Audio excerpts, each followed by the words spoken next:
Hello everyone, welcome to this channel guys. I hope you all are doing very well.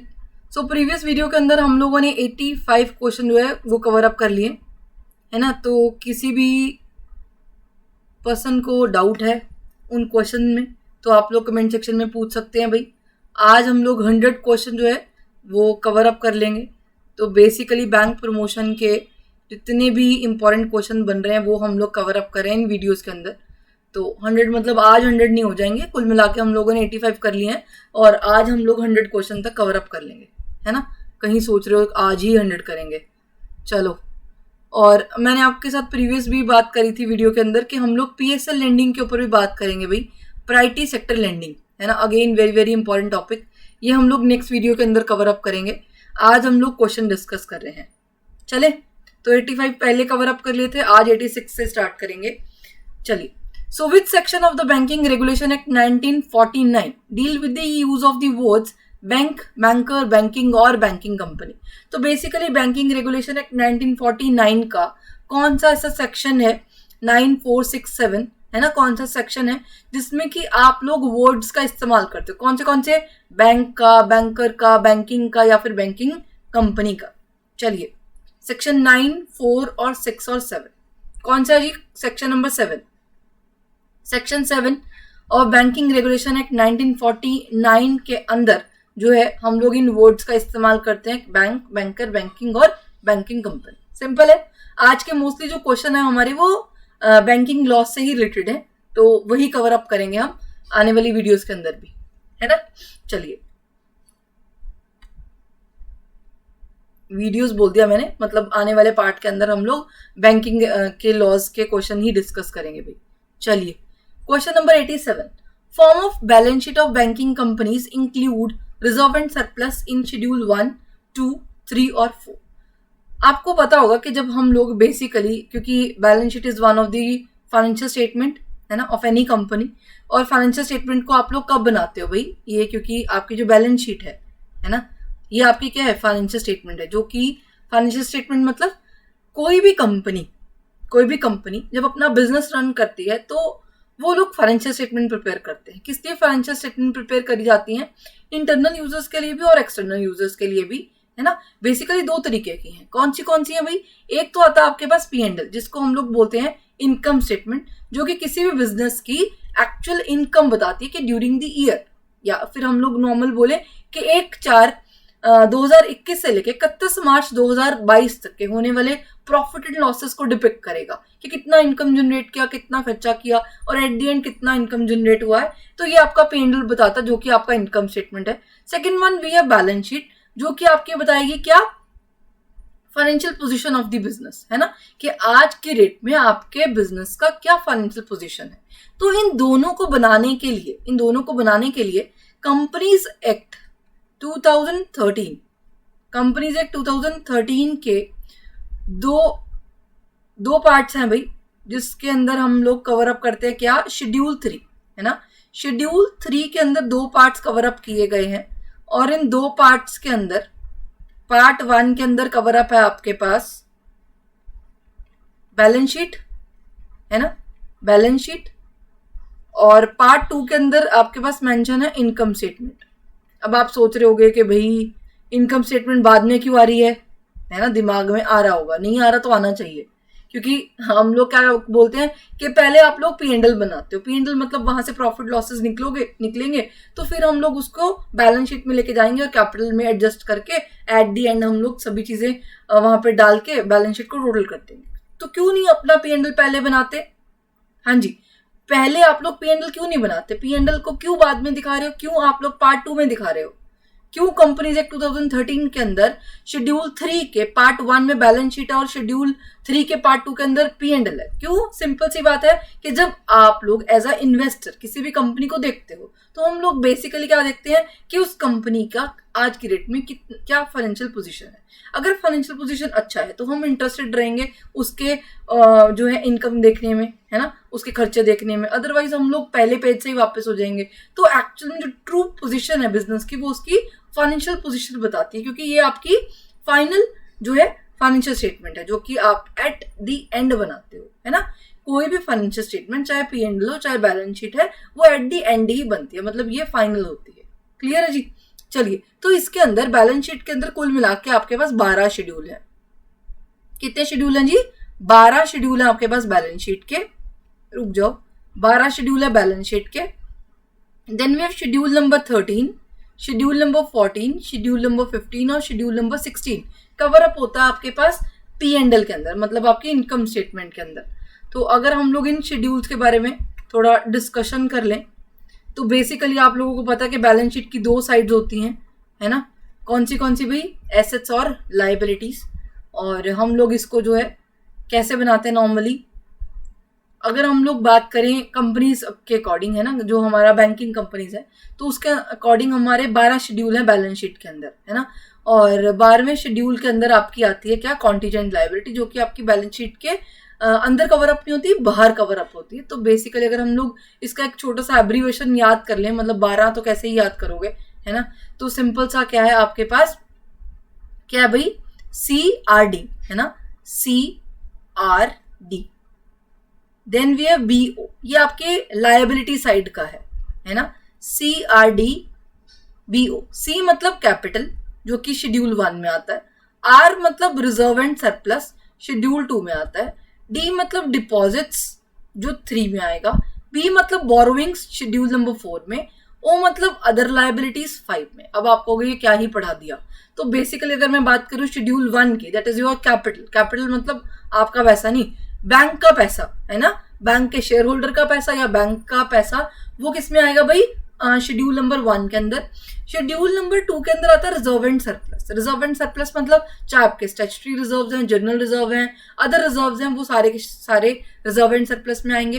3 में आता है deposits. Deposit मतलब Kasa रफा, current account में, saving account में, RD में, FD में जितना पैसा पड़ा है, या फिर किसी और बैंक का पैसा भी अगर आपके डिपॉजिट में पड़ा है, क्योंकि वो आपके लिए लायबिलिटी है ना, तो वो डिपॉजिट में शो होगा 3 नंबर में। बोरोविंग्स, आपने RBI से बोरोविंग लिया, किसी और बैंक से लिया बोरोविंग, या फिर आपने कहीं और से जो है लोन ले रखा है, बोरोविंग मतलब लोन ही हुआ ना, तो वो शेड्यूल नंबर 4 में आएगा, है ना।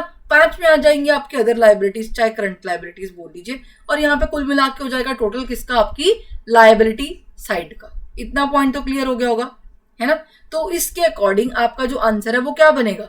रिजर्व एंड सरप्लस किस में आएगा भाई? 2 में, है ना। तो हमारा जो आंसर है वो सही क्या हो जाएगा? शेड्यूल नंबर 2 जो है वो सही हो जाएगा। चलिए, अब एसेट्स का भी देख लेते हैं भाई। इसी के नीचे आप लोग एसेट्स लिखते हो, और एसेट्स का भी एब्रीवेशन ऐसे ही है। क्या है भाई? CBI AFO, है ना।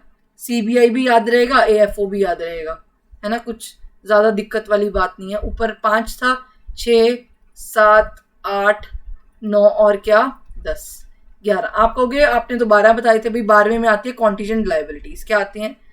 Contingent liabilities are not the part of the balance sheet, है ना।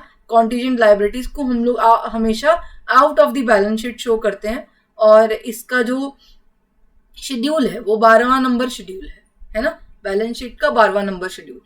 6 नंबर मतलब यहाँ से एसेट स्टार्ट होती है, तो जो 6 नंबर है यहाँ पे आता है आपके पास कैश, है ना। क्या आएगा भाई? कैश इन हैंड या फिर कैश विद RBI। मान लीजिए आप लोगों ने कुछ पैसा जो है RBI के पास जो है जमा करके रखा है ना, तो वो भी कहाँ पे आएगा? 6 नंबर शेड्यूल में। या फिर आपके पास कोई भी कैश है, कैश इक्विवेलेंट है, कैश इन हैंड है, वो भी कहाँ पे आएगा? 6 नंबर में। फिर आता है आपके पास 7 नंबर। 7 नंबर में क्या आएगा भाई? आपके पास बैलेंस विद अदर बैंक। अगर कहीं और है, किसी और बैंक में कोई डिपॉजिट्स रखे हैं तो वो आ जाएगा। I मतलब स्टैंड फॉर इन्वेस्टमेंट्स, कोई इन्वेस्टमेंट करी हुई है, ठीक है, जो कि क्या होंगी? आपकी लॉन्ग टर्म। ध्यान रखना 1 साल से अबव है तभी हम लोग उसको एज अ इन्वेस्टमेंट शो करते हैं। अगर लेस देन 6 मतलब लेस देन 1 ईयर होगी तो वो अदर एसेट्स में चली जाती हैं, ठीक है। फिर A आता है एडवांसेस। अब आप कहोगे एडवांसेस आपने वहां भी दिखाए, यहाँ भी दिखाए। भैया ये एडवांसेस वो वाले हैं जो आपने कस्टमर्स को दिए हैं, है ना। ये वो एडवांसेस हैं जो आपने कस्टमर्स को दिए हैं, और वहां पे लायबिलिटीज में वो एडवांसेस थे जो कि आपने किसी से लिए थे, ठीक है ना। तो ये आपके डेटर्स हैं basically. Then you have fixed assets. फिर आपके पास क्या आएगा? Other liabilities. तो कुल मिला के क्या हो जाएगा? कॉन्टीजेंट लायबिलिटीज का 12वां, और ये हो गया आपका टोटल किसका? बैलेंस शीट का। और जो 13, 14 है वो आपके पास किसका है? इंटरेस्ट अर्न्ड का, अदर इनकम का। 15 और 16 है हमारे पास इंटरेस्ट एक्सपेंडेड और ऑपरेटिंग एक्सपेंसेस का। क्लियर, याद रहेंगे शेड्यूल आपको। तो अब इन शेड्यूल से आपको कोई भी क्वेश्चन आ जाए आप लोग अटेम्प्ट कर सकते हैं, है ना। तो इसका राइट आंसर क्या रहेगा भाई, शेड्यूल नंबर 2। तो कहीं से भी आपको कुछ भी पूछ सकता है। तो आपको ये सारे के सारे शेड्यूल 12 बैलेंस शीट के हैं और 13, 14, 15, 16 आपके इनकम स्टेट मतलब P&L के हैं, तो वो भी याद कर लेने आपने। चलिए next question, question number 88। According to which section a banking company is not permitted to pay directly और indirectly by way of commission, brokerage, discount और remuneration on issue of its shares in excess of 2.5% of paid up capital of such shares। हाँ जी बताइए। सबसे पहले question को understand कर लेते हैं। बेसिकली क्या होता है कि जब भी कोई भी बैंक अपने शेयर्स को इशू करता है, क्या करता है, अपने शेयर्स को इशू करता है, तो जितना भी पेड अप कैपिटल होता है, क्या होता है, जितना भी पेड अप कैपिटल होता है उसका मैक्सिमम टू मैक्सिमम कितना, क्या बोल रही हूँ मैं आपको, कि जब भी कोई भी बैंक शेयर्स को इशू करेगा तो जो भी पेड अप कैपिटल है, पेड अप कैपिटल मतलब जो भी सम वो रिसीव करता है उन शेयर्स के अगेंस्ट, जो भी इशूड शेयर है ना उसके अगेंस्ट जितना भी टोटल पैसा रिसीव किया जाएगा उसको पेड अप कैपिटल बोलते हैं, है ना। तो उसके अगेंस्ट मैक्सिमम कितना, 2.5%, जिसको आप लोग बोल रहे हो 2.5% तक कोई भी बैंकिंग कंपनी परमिटेड है क्या देने के लिए, चाहे वो डायरेक्टली दे चाहे indirectly they, bye way of commission, bye way of brokerage, bye way of discount और बाय वे ऑफ रेम्यूनरेशन। मतलब आप इससे ज्यादा किसी भी मतलब डायरेक्ट से चले जाएं, है ना, डायरेक्ट सोर्स से चाहे इनडायरेक्ट सोर्स से, आप कभी भी किसी को 2.5% से ज्यादा कमीशन, ब्रोकरेज, डिस्काउंट, रेम्यूनरेशन नहीं पे कर सकते। किसका, अपने पेड अप कैपिटल का। हाँ जी, कौन से सेक्शन के अंदर ये चीज मेंशन है, सेक्शन नंबर 13, है ना, सेक्शन नंबर 13 के अंदर मेंशन है ये चीज। कई बार क्वेश्चन भाई यहां से भी आ जाता है कि कितना परमिसेबल है। लास्ट किसी बैंक के प्रमोशन के अंदर ही था कि मैक्सिमम कितना परमिसेबल लिमिट है, पेड अप कैपिटल का कितना परमिसेबल लिमिट है, तो 2.5% मैक्सिमम लिमिट है, इससे ज्यादा एक्सेस आप नहीं दे पाएंगे। ठीक है, क्लियर है। चलिए जी, question number 89। Banks are required to maintain SLR under which act. हाँ जी, SLR को आप लोग कौन से एक्ट के अंदर जो है वो मेंटेन करते हो। तो बेसिकली SLR आपका क्या होता है भाई, स्टैट्यूटरी लिक्विडिटी रेशो, है ना। क्या होता है हमारे पास, स्टैट्यूटरी लिक्विडिटी रेशो।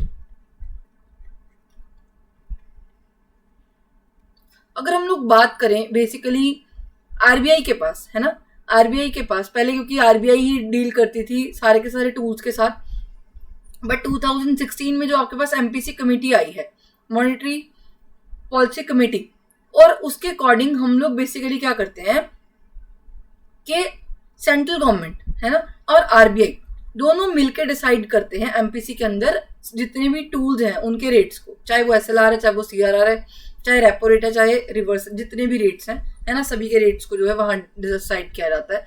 तो बेसिकली आपके पास दो टूल्स हैं जिसको आप लोग क्या बोलते हो, एक तो है आपके पास CRR, है ना, जिसको कि आप लोग प्रॉपर कैश की फॉर्म में मेंटेन करते हो, कहां पे, with RBI as per according to section number 42 subsection 1 of RBI act 1934।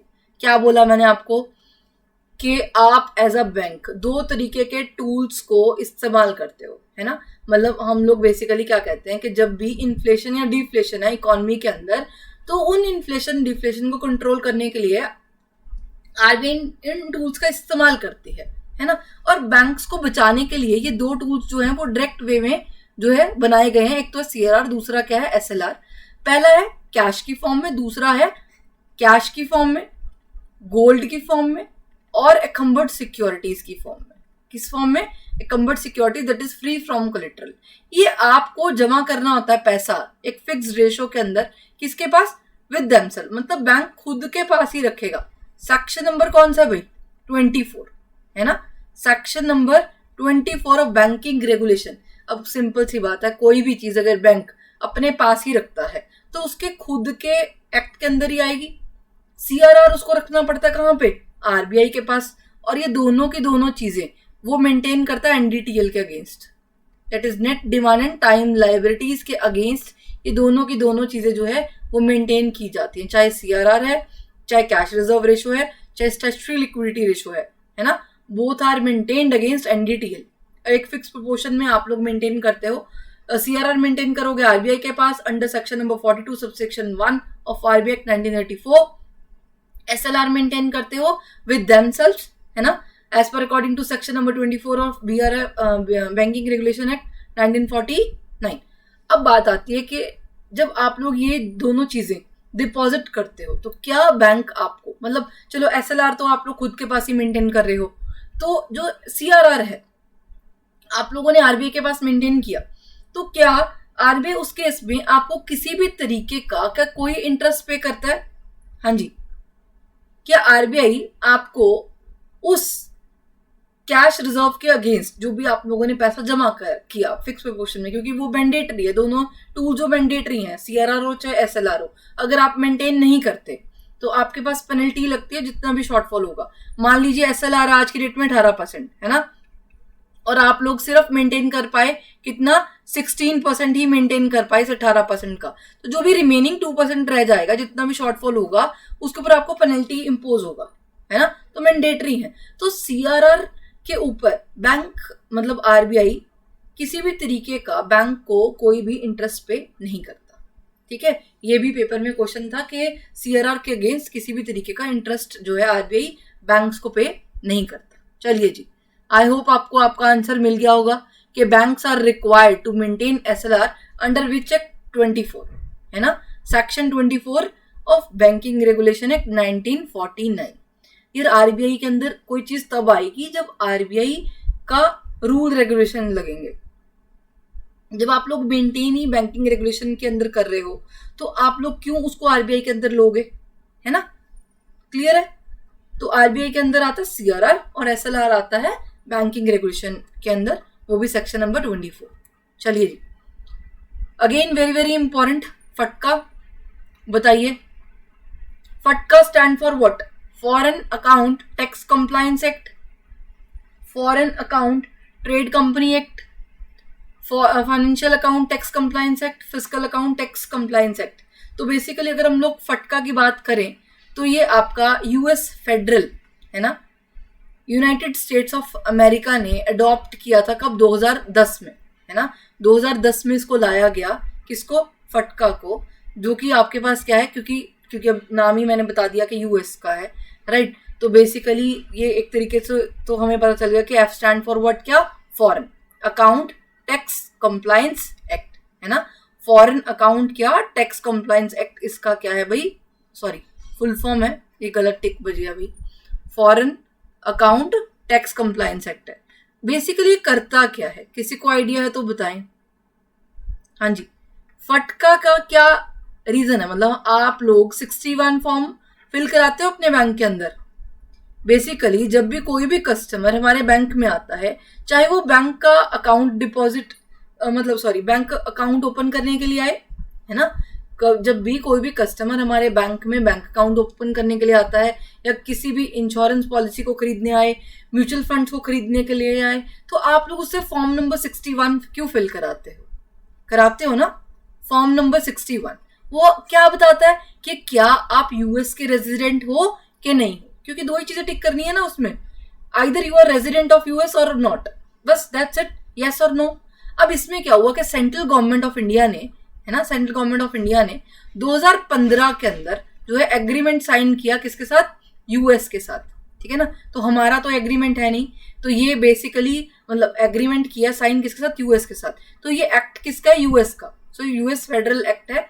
Basically हम लोग बैंक्स के अंदर इसीलिए यूज करते हैं ताकि हम जान पाए कि ये जो कस्टमर है हमारे यहाँ पे बैंक के अंदर हमसे डील करने आ रहा है तो कहीं ये US का रेजिडेंट तो नहीं है, क्योंकि अगर US का रेजिडेंट है तो इसको जो है डबल टैक्स पे ना करना पड़े, इसीलिए बेसिक सा रीजन है इसका, जो है हम लोग फॉर्म से फिल कराते हैं, ठीक है ना, याद रहेगा। So foreign account tax compliance act, clear है जी, foreign account tax compliance act. चलिए, question number 91, which entity regulates and supervise NBFCs?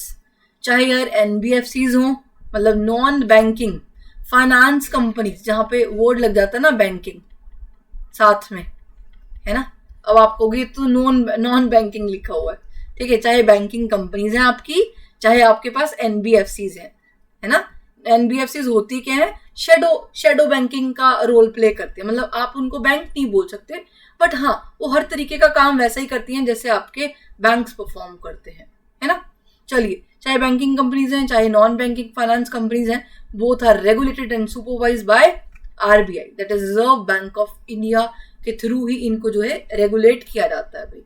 तो करेक्ट आंसर क्या होगा, RBI, option number B is correct. SEBI जो है वो आपका कैपिटल मार्केट का रेगुलेटर है ना। सेबी हमारे पास कई बार यार ये क्वेश्चन भी बन जाता है कि जो सेबी है वो किसको रेगुलेट करता है भाई, कैपिटल मार्केट को। जितना आपके पास शेयर मार्केट है, एनएससी है, बीएससी है, ये पूरे का पूरा कहाँ जो है डील किया जाता है भाई, सेबी के अंदर, है ना। क्योंकि ये आपके पास लॉन्ग टर्म मार्केट है जो कि आप 1 साल से ज्यादा के लिए इस्तेमाल करते हैं, और जो शॉर्ट टर्म मार्केट है that is your money market, और मनी मार्केट को जो है वो डील किया जाता है किसके अंदर, आरबीआई के अंदर, है ना। तो ध्यान रखना। नाबार्ड तो आपका बैंक हो गया भाई, जो कि आपके एग्रीकल्चर और रूरल डेवलपमेंट के लिए करता है ना। तो ये आरआरबी इसको जो है रेगुलेटर सुपरवाइज करने का काम करता है। मिनिस्ट्री ऑफ फाइनेंस तो अलग ही कंसेप्ट है, ठीक। चलिए, तो करेक्ट आंसर क्या होगा, आरबीआई, जो कि चाहे आपकी बैंकिंग कंपनीज है चाहे नॉन बैंकिंग कंपनीज है, दोनों को रेगुलेट एंड सुपरवाइज करने का काम करता है। चलिए, again very very interested question, क्योंकि जे&के तो हमेशा न्यूज में रहता है ना, तो क्वेश्चन बनते रहते हैं। चलिए, so when did the banking regulation act 1949 become applicable to the state of J and K, क्योंकि हमारे यहाँ तो एप्लीकेबल हो गया था, हम लोगों ने तो अडॉप्ट किया 1949 में।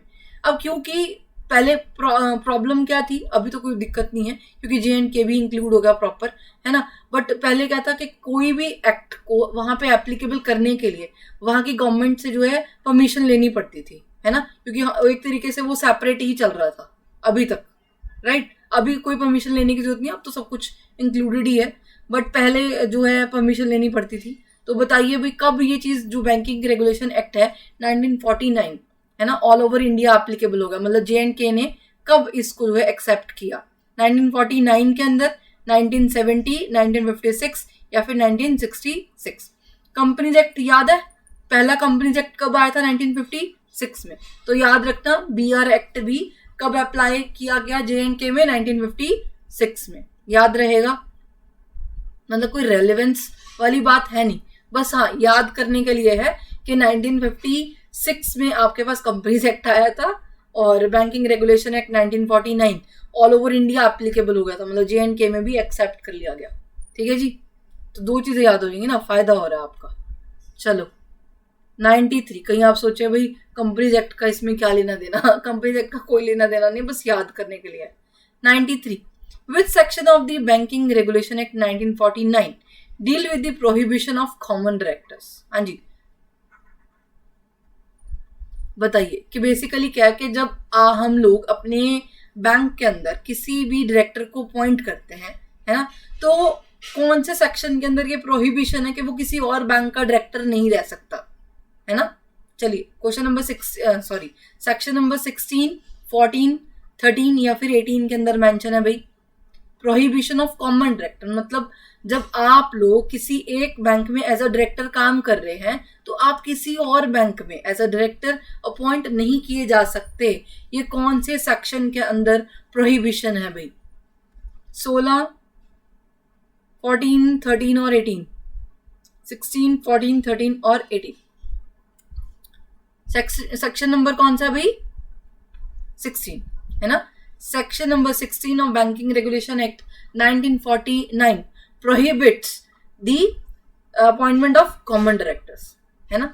चलिए, सिंपल क्वेश्चन है यार, बहुत सिंपल, बस सेक्शन याद होने चाहिए और याद होना चाहिए कि किस पर्पस के लिए बनाया गया। रट्टा मत मारना, क्योंकि रट्टे से चीजें तो फिर याद नहीं रहती।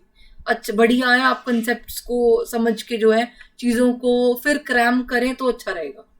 मतलब क्रैमिंग करनी गलत बात नहीं है, बट कंसेप्ट को समझ के, बिना समझे मत क्रैम करना कुछ भी, ठीक है, क्योंकि मैं बिल्कुल अगेंस्ट हूँ उस चीज के। चलिए 94 number, which section of Banking Regulation Act 1949 deal with the form of business in which banking companies may engage? चलिए, जब हम लोग बात करते हैं बैंकिंग कंपनीज की, है ना, कि बैंकिंग कंपनी किन किन बिजनेस के अंदर इंगेज हो सकती है भाई, तो कौन से सेक्शन के अंदर ये डिफाइन किया गया है? सेक्शन नंबर 6 में, 9 में, 4 में या फिर 7 में? बताइए। यस, कौन से सेक्शन के अंदर भाई ये चीजें जो है वो कवर अप होंगी? बताएं। सेक्शन 6, 9, 4 और 7। बेसिकली जब हम लोग बात करते हैं कि सिर्फ कोई भी बैंकिंग कंपनी, है ना, एक बैंक अकाउंट ओपन करने के लिए या फिर हम लोग बात करते हैं लोन अकाउंट्स के लिए ही काम नहीं करती बैंक के अंदर, है ना, अदर देन दैट भी काम करती है, राइट। बेसिकली क्या है कि बैंक थर्ड पार्टी प्रोडक्ट भी बेचती है ना, बैंक थर्ड पार्टी प्रोडक्ट भी तो डील करती है, जिसके लिए बैंक जो है एज अ एजेंट भी एक्ट करती है, ठीक है। गवर्नमेंट के लिए भी काम करेगी, लोकल अथॉरिटीज के लिए भी काम करती है, अदर पर्सन्स के लिए भी काम करती है। लाइक आप लोग म्यूचुअल फंड में भी जो है, अगर आप लोगों को डीमेट अकाउंट ओपन करना हो तो भी बैंक ही ओपन करके देगा, है ना। आपको एस्क्रो अकाउंट ओपन करनी है तो भी बैंक के थ्रू ही ओपन होंगे, है ना। कोई गवर्नमेंट सिक्योरिटीज बाय करनी है तो भी गवर्नमेंट भी डील बैंक के थ्रू ही करेगी। मतलब एज अ एजेंट बैंक काम करता है, वो भी एक तरीके की बैंकिंग एक्टिविटी होगी। मतलब सिर्फ डिपॉजिट एक्सेप्ट और लेंडिंग करना ही बैंक का बेसिक एम नहीं है। अदर देन दैट जो बैंकिंग काम करती है वो कौन सेक्शन के अंदर डिफाइन है? मैं सिर्फ आपको एक्टिविटीज डिफाइन कर रही हूँ, सेक्शन आप लोगों ने ही बताना है, ठीक है ना। और भी अदर काम है, बैंक अंडर राइटिंग कमीशन भी चार्ज करता है ना, अंडर राइटिंग काम भी करता है, और बैंक जो है गारंटी भी देता है, राइट। बताइए। कंस्ट्रक्शन मेंटेनेंस के भी काम करेगा, है ना, एक्विजिशन के भी काम करता है, कंस्ट्रक्शन के, मेंटेनेंस के एंड अदर ऑल्टरेशन के। क्लियर है? बट वो सारे के सारे किससे रिलेटेड होने चाहिए? उसकी खुद की कंपनी से, है ना, किसी और के लिए नहीं करेगा, अपनी खुद की कंपनी के लिए। चलिए, तो सेक्शन नंबर 6 के अंदर जो है ये चीजें डिफाइन करी गई हैं। बैंकिंग रेगुलेशन एक्ट 1949 का सेक्शन नंबर 6 याद रहेगा। सेक्शन 6 और बैंकिंग रेगुलेशन एक्ट 1949 बताता है कि बैंक सिर्फ एज अ बैंक ही काम नहीं करता, मतलब एक बेसिक फंक्शन ही परफॉर्म नहीं करता। बैंक एज अ बैंक और अदर एक्टिविटीज और अदर जो है डिफरेंट एक्टिविटीज में भी इंगेज रहता है। क्लियर है? आई होप हमें क्वेश्चन नंबर 94 तक सारे क्लियर हैं। चलिए जी, 95th number question, banking regulation act 1949, a bank cannot grant any loan advances on security of its shares। हाँ जी, जो बैंकिंग रेगुलेशन एक्ट है 1949, बैंकिंग रेगुलेशन एक्ट 1949 के अकॉर्डिंग जो बैंक है वो अपने बेसिकली क्या है, सिंपल सी बात है कि जो उसके शेयर्स है ना, उनके अगेंस्ट वो किसी भी तरीके का लोन और एडवांस जो है वो इशू नहीं करेगा। चलिए, कौन से एक्ट के अंदर प्रोहिबिशन है कि कोई भी बैंक कैन नॉट ग्रांट किसी भी तरीके का लोन एडवांसेस अपने शेयर्स को एज अ सिक्योरिटी गिरवी रख के वो नहीं ग्रांट कर सकता भाई। सेक्शन 24, सेक्शन 42 सबसेक्शन 1, सेक्शन 20 और सेक्शन 18। तो किसमें डिफाइन है? सेक्शन 20 के अंदर, है ना। सेक्शन 20 के अंदर ये चीजें डिफाइन करी गई हैं भाई। सेक्शन 20 के अंदर डिफाइन किया गया है कि कोई भी बैंक अपने शेयर को एज अ सिक्योरिटी गिरवी रख के उसके अगेंस्ट लोन और एडवांस जो है वो नहीं ग्रांट कर सकता। I hope it is clear. चलिए, question number 96, no company to start banking without prior licence from RBI. Simple सा क्वेश्चन है कि जब भी आप लोगों को, चाहे वो कमर्शियल बैंक है ना, कमर्शियल बैंक में सारे आ जाते हैं भाई। कौन से हैं हमारे पास? चाहे वो प्राइवेट सेक्टर बैंक है, चाहे आपके पास फॉरेन बैंक है, चाहे वो आपके पास डोमेस्टिक बैंक्स है ना, तो हमारे पास नेशनलाइज्ड बैंक्स हैं, चाहे उन सभी को लाइसेंस लेना पड़ता है। सिंपल सी बात है, अगर आपको किसी भी चीज के पीछे बैंक वर्ड लिखवाना है ना, बैंक वर्ड यूज करना है, तो आपको लाइसेंस लेना ही पड़ेगा। कहाँ पे? आरबीआई से। तो किसके अंदर मिलता है भाई? वो मिलता है आपको सेक्शन नंबर 24 से, कि 22 से या 35 या 44 से। हाँ जी, किससे मिलेगा? Section number 24, section number 22, section number 35 या फिर 44। बताएं। सेक्शन नंबर 22 में मिलता है भाई, ठीक है। Section 22 of banking regulation act 1949। ठीक है, तो दो सेक्शन बहुत ही इंपॉर्टेंट है हमारे पास बैंकिंग रेगुलेशन एक्ट 1949 के अंदर। एक तो आपके पास सेक्शन नंबर 22 जो कि आपका डील करता है कि बेसिकली कोई भी कंपनी अगर एज अ बैंकिंग कंपनी काम करना चाहती है तो उसको लाइसेंस लेना पड़ेगा आरबीआई से, किसके अंदर भी, सेक्शन 22 ऑफ बीआर एक्ट 1949। फिर आता है आपके पास सेक्शन नंबर 35, है ना। जो सेक्शन नंबर 35 है आपके पास, वो क्या करता है, आरबीआई को एम्पावर करता है कि वो बैंक्स के ऊपर जो रूल एंड रेगुलेशन, पेनल्टीज या उसको गवर्न करने का काम करता है ना। किसके अंदर करता है, सेक्शन नंबर 35। क्लियर, याद रहेगा, वो भी किसका, बीआर एक्ट 1949 का है। चलिए, तो इसका करेक्ट आंसर क्या होगा भाई, option number B. Option number B, section 22 of BR act 1949। क्योंकि ये भी चीजें ध्यान रखने वाली है, कई बार हमें लगेगा कि यार आरबीआई का एक्ट आएगा, भाई आरबीआई के एक्ट के अंदर आरबीआई की चीजें मेंशन है, आरबीआई के रूल्स एंड रेगुलेशन मेंशन है। बैंकिंग का लाइसेंस तो बैंकिंग रेगुलेशन एक्ट के अंदर ही मिलेगा ना, क्योंकि बैंकिंग रेगुलेशन एक्ट के अंदर ही मेंशन है कि आप एज अ बैंक क्या क्या एक्टिविटीज करोगे, है ना।